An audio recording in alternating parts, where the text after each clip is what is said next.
给我瞄准了打。位置，来刘开空位，手机啊，这手机，嘿哦！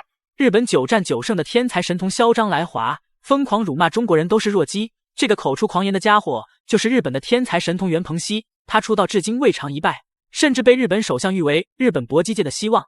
他从接触空手道的那一刻起，就展现出了惊人的天赋，随后转战泰拳和自由搏击等等功夫，还是拿下了不败的战绩。之后转战综合格斗，竟然还拿到了9战9胜的耀眼战绩。自此便非常瞧不起中国小将。中国小将吴铁印请缨出战，首当其冲要狠狠教训一下不知天高地厚的袁鹏熙。但当时很多网友都不看好吴铁印，只因吴铁印在国内并没有什么名气。但小将吴铁印毫不畏惧，这可是打日本人，并且是没有任何理由就可以狠狠地暴揍嚣张的日本人，势必要发挥全力。这一战不仅关乎吴铁印的名誉和人气，更重要的是证明中国功夫，绝不容许日本人在中国的地盘上耀武扬威。在比赛正式开始前，望兄弟们动动发财的小手点个赞，小编祝兄弟们发大财。铃声敲响的一瞬间，红色短裤吴铁印就已经冲向了日本人。他已经忍受对手很长时间了，迫不及待要狠狠地教训他，目的就是想将对手按在地面上。吴铁印有着很强的压制能力，绝不会轻易让对手起身。打法，又是他拿手好击，地面的肘击。现在对手把他放在半封闭的姿态里面，就是一条腿夹在下位凶手的2条腿里边。好，抢把位是综合格斗非常重要的一个，这跟摔跤的抢把非常像，是的，是在有利的位置上。好，双方因为在绳边没有办法继续实施地面的动作，所以要回到场地中央。这个要回到原来的动作上。对，而且要从2个人。吴铁印不断的肘击重击对手，对方还是在想办法防守，想尽一切办法想缩短2人之间的距离，这样能防止吴铁印的砸拳空间。吴铁印的绝对力量比对手强悍不少，现在距离首回合结束还有很长的时间，日本选手一定不会有挣脱的机会。赛前吴铁印已经研究透了对手的战术，对手虽然年龄很小，但比赛经验确实比吴铁印丰富一点。不过吴铁印现在一点优势都不给对手，在地面上将对手压制得很死。日本选手现在也非常无奈，长时间的压制下也消耗他不小体能。吴铁印可能要用他的肘击，他要用砸肘可能。但是呢，对方锁住他的2个胳膊。对方是做了一个半蝴蝶的防守，想要破坏上位选手吴铁印的重心。这个日本防守也很不错。其实，对的，控制住对手的腿、胯和手臂，基本上上位选手就没有优势了。日本选手在下方的防守很到位，他的意识非常清晰，即便在下方也在想办法控制吴铁印。这时候力量上的僵持还是很消耗体能，吴铁印还在尝试过腿，对手的控制也很死，一条腿被日本人死死的压制，想挣脱现在的把位还真是艰难。首回合过去一半的时间了，看接下来的时间2人该如何应对。吴铁印要是能挣脱对手对腿部的控制，那就是一个很好的优势把位。不过在挣扎的过程中，吴铁印也并没有放弃对日本人的砸肘。对，所以从这一段来看呢，对手的实力是很强劲的，地面上没有取得劣势。对，因为双方都没有建树，所以站起来重新进入站立。对，再冲上去，继续。吴铁印打得很主动。对，看看摔怎么。夹颈摔，日本选手启动夹颈摔，并且成功了。双方再站起来。好，吴铁印还以一个小绊子。对，好，这是有了位置，来留开空间。按住头，对，这个手击，这个比较有效。对，下方的日本选手真是坚强，一直牢牢地掌控着吴铁印，没有一点放手的意思。他也清楚地知道，一旦被吴铁印挣脱，那等待他的就是不断的重拳轰炸。因为2人实在太靠近围绳边，所以裁判上前将2人分开，让双方重新回到擂台中央。因为太靠近围绳边会影响选手的发挥。首回合还有1分多钟的时间，吴铁印还是要拿出更多的优势。3次肘击，对。还要注意自己的胳膊，用头部在撞击对方，不能用头进攻。重新回到这个，因为做了犯规的动作。对啊，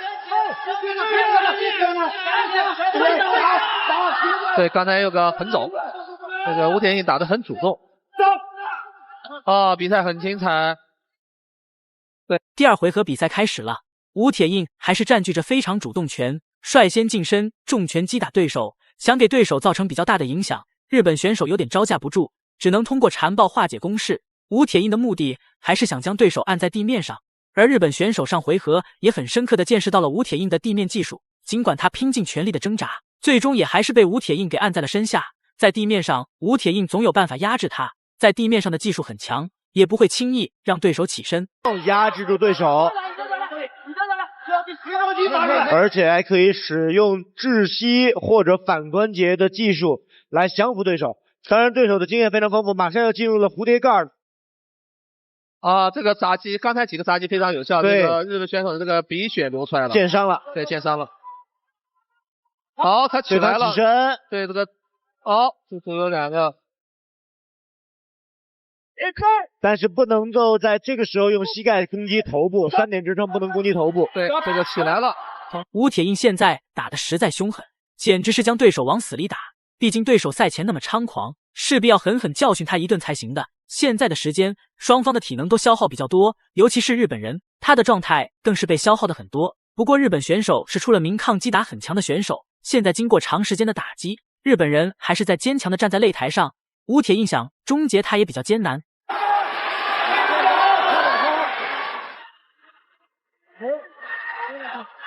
好，这个又是脚底下一绊，把日本选手放在下位，这是中国式的这个教法。对，下位呢，日本选手害怕了，应该他只能够不断的用手臂搂住对手的这个脖子和控制一只手，对，控制距离不让他砸击，而且避免形成打击的空间。对，而且刚才已经见血了，打击还是有效的。是。一胯下行，吴铁印基本上碾压对手。比赛进行到这里，他已经完全掌控比赛的主动权。日本选手长时间的挣扎也没有多大的效果，还是被吴铁印所压制。但他防守上确实不错，虽然现在才年仅19岁，但他的比赛经验很丰富，场上的表现还是不错的。但还是吴铁印更高一筹，总有办法将他按在身下，并且他想起身也没有机会。这回合时间也快结束了，看吴铁印能不能将对手终结。自己的头被对手的手臂夹住出来，用手击、拳击，小的肘针的动作非常漂亮。对，这也是吴铁印的招牌的动作，但这次日本选手控制他的距离控制非常好，没有完全发挥出来。但其实对日本选手来讲，他有个劣势，就是他始终在搂住对手的脖颈的话，手臂很快就没有力量了。对。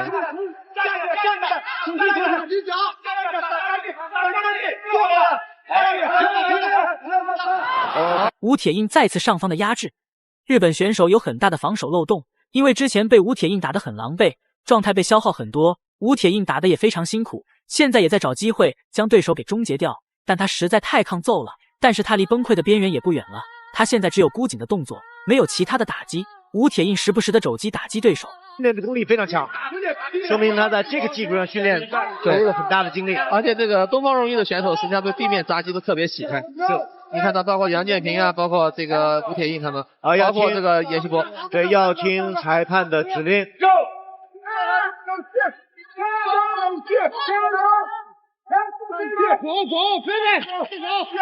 还有10秒钟，第2回合比赛结束。这个。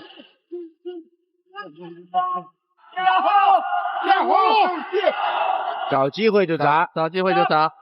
第二局比最后一回合的时间，日本选手还在尝试控制两人之间的距离，但也是无用功。现在吴铁印完全掌控场上局势，而日本人根本没有应对的办法。双方现在在围绳边纠缠，日本选手依旧很被动。吴铁印这回合应该不会再给对手机会了，不太容易。